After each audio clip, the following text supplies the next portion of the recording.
السلام علیکم عماد. السلام علیکم جی. میں خارکیو نیشنل میڈیکل یونیورسٹی کا اسٹوڈنٹ ہوں. 4th ایئر میں اسٹڈی کر رہا تھا یہاں پہ.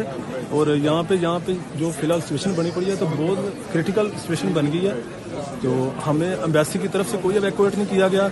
امبیسی کی طرف سے ہمیں الٹا جھوٹ بولا گیا. پہلے ہمیں بولا گیا کہ آپ کیو میں آ جائیں. ہم سارے اسٹوڈنٹس نے آلموسٹ کوئی $3,000 کی ٹکٹس بک کی ٹرینس کی.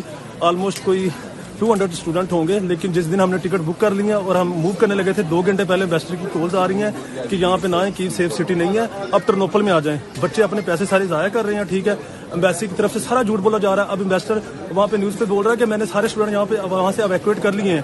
لیکن بالکل یہ جھوٹ ہے. ایسی کوئی بات نہیں ہے. سارے کے سارے یہ دیکھیں اسٹوڈنٹ, یہ دکھائیں کہ سارے آپ نے ایک پاکستانی اسٹوڈنٹ دیکھا, یہ بھی سارے پاکستانی اسٹوڈنٹ ہیں. میں ایک بائی ایک سب سے آپ کی بات کرواؤں گا. یہ ہمارے شاہد بھائی ہیں.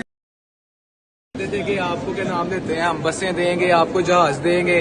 جب جنگ شروع ہو جائے گی تب بھی آئیے, طیارہ آئے گا آپ کو لے کے ایویکویٹ کرے گا. ابھی تک ہمیں نہ کسی کی طرف سے کوئی